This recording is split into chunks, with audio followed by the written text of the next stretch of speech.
Forgotten your password?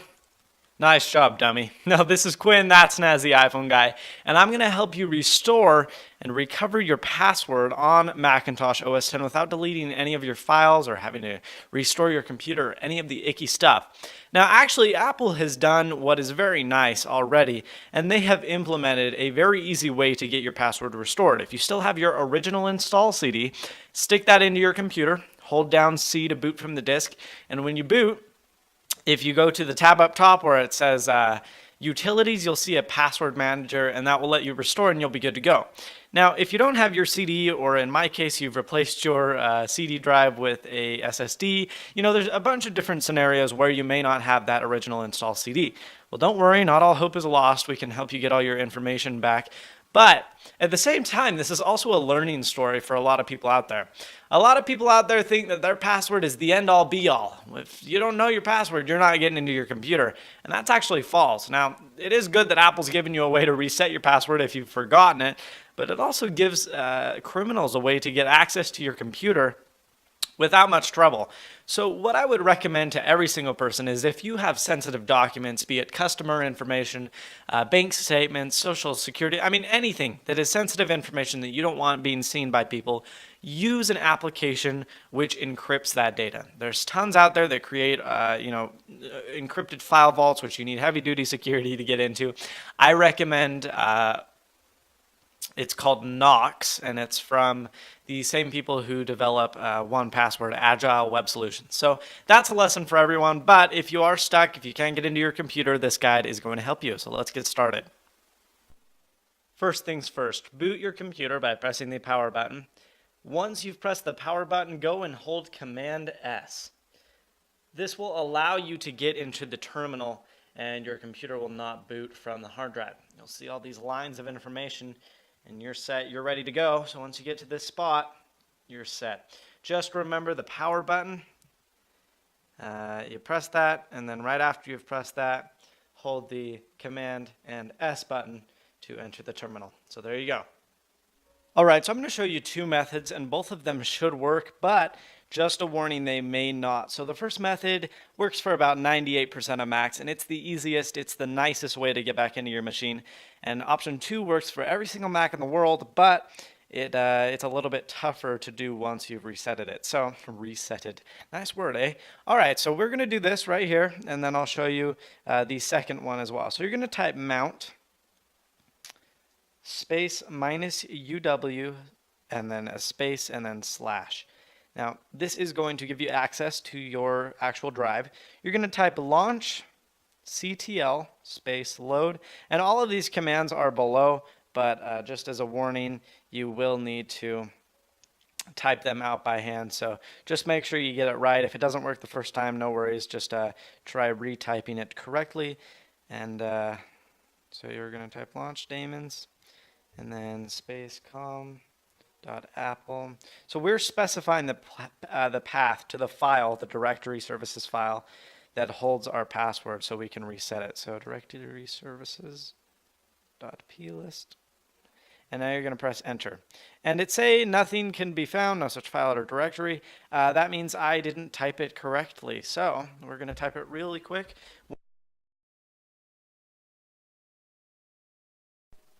All right, so we've got access to that folder now. As you can see, it went to the next line. It didn't give us any errors. It didn't say no such file or directory. So we're good to go. As long as it jumps to the next line, you have identified and specified the path. So it may take a couple times to enter. If it doesn't work the first time, or if you get an error, don't worry. Just type it again, and you'll eventually get it. So after you've done that, you're going to type ls/users. And then press enter. And what it's going to do is list all of the users on your computer. Now I only have one, so you're going to be able to see it right here. Mine is Q Nelson. Yours may be Mark, or whatever your name is. It is going to vary from person to person. So you're going to find your username. That is your actual username, and remember that. So now you're going to type dscl space period space minus password, but PASSWD. Then you're going to type space /users, and now you're going to specify your username. So mine is Q Nelson. Again, yours may be, entirely different. It doesn't matter. And then you're going to set your new password. So you're going to put a space, and now your new password. So my new password is going to be hello world. Once I press enter, we're set and ready to go. It's jumped to the next line, and now we can reboot our machine by typing reboot. Now, when we get to the new login screen, you'll notice that everything has been reset. Now, one good thing about this, and there's no way to really recover this, so in some sense, people who are trying to steal your information can only go so far. Your keychain resets. That was kind of stuttery. Your keychain resets. So they're not going to have access to your email unless it's cached, so be aware of that. But they're not going to be able to access your PayPal account or whatever. It basically forgets all the passwords if you don't remember your original one. So I'm going to type hello world, and you can see it logs in. Now it says, hey, your keychain has expired. Do you remember your old password? And I do remember my old password. So I'm going to update the keychain. You have to type your old password. And once you've typed your old password, it will keep everything the same. But if you don't remember that, you will have to restore all your passwords. So in a sense, it does keep you secure. I mean, a robber can only get so far, or a theft or a criminal, but they still do have access to all your files on your computer. So you do have to be careful in some sense and try and encrypt files that are sensitive information. I promise you it's worth the money you'll pay for an application that does so. So that was the first step, pretty painless, pretty easy, and we're set and ready to go. So let's try procedure 2. All right, now step 1 didn't work, and it really didn't work. I mean, try it and try it again, and if it doesn't work, then you can try this step. It's not quite as graceful. It is a little bit trickery, but it will allow you to get access back to your Mac. It just takes a little bit longer. So you're going to restart your Mac, get into this terminal prompt, and what we're going to do here is type mount space minus UW slash. Space slash. Once you've done that, you're set and ready to go. So, let me refocus my camera here, sorry. What you need to do is type rm space slash var slash db slash dot apple setup done. Okay, and now you'll press enter. It'll jump to the next line, and now you're going to type shutdown -h now. Okay, now this is going to shut your computer down. And what you're going to do now is, what you've actually done is you've tricked your computer into thinking it's brand new. So it will prompt you to set up a new admin user account. Now this will create 2 admins, and then we're going to go into the new admin and reset the password for the old admin, and I'll show you how to do that. So it's a little bit confusing, but follow along and you won't get lost. So like I said, your computer thinks it's brand new, which is goofy because it's obviously not, but it is going to go through the whole hello Macintosh, welcome, how do you want to set up your computer, register all your bogus crap, and then just fill in the information. You can make it even bogus if you want, it's not that big a deal. But you will need to set up a new account. Now make the name different from your original account. So if your name is Quinn Nelson, I put Quinn Nelson 1. So I'm just going to kind of fast forward through while I do this process, and you can kind of see what I'm talking about.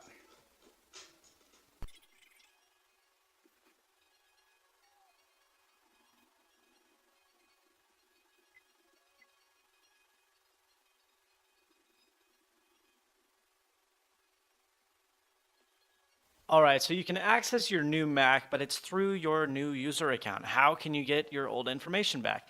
It's actually pretty easy. You need to go up to the Apple menu and open System Preferences.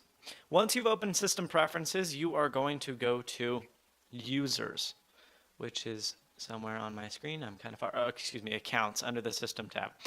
You go to Accounts, and little snitch is going to pop up and ask you some questions. Now you need to click the lock to make changes. So you're going to type in, as you can see, the name is Hello John. This is the new account I set up. So what I need to do is type in my new password, which is, I'm trying to keep track of all these bogus passwords. Okay, there we go. You get access to your account, and now you're going to go down to your real account. Mine is Quinn Nelson, and as you can see, it's still an administrator account. Now, since this new account is an admin, you can reset the password for your other account. So the new password, we are going to put as hello. We're going to verify it. Then we're going to put the password in. We're just going to write it out straight because I struggle with these things. Now we've reset our password. We're good to go. So now what I'm going to do, and you can do this if you want, I would recommend it. I'm going to log out and log into my old account, my original admin account, Quinn Nelson. And I'm going to use my new password, which was hello. Once I've gotten access to that, it's going to, again, as with the first step, prompt me, hey, do you remember all your keychain stuff? I do remember my keychain stuff, so I'm going to enter that. I think. No, that's not right. Failure. Let's try one more time. There we go. Okay, so we're set and ready to go. Now what you're going to do is go back into System Preferences. I'm going to go Apple menu, System Preferences, Accounts, enter your password to make changes. So mine again was hello.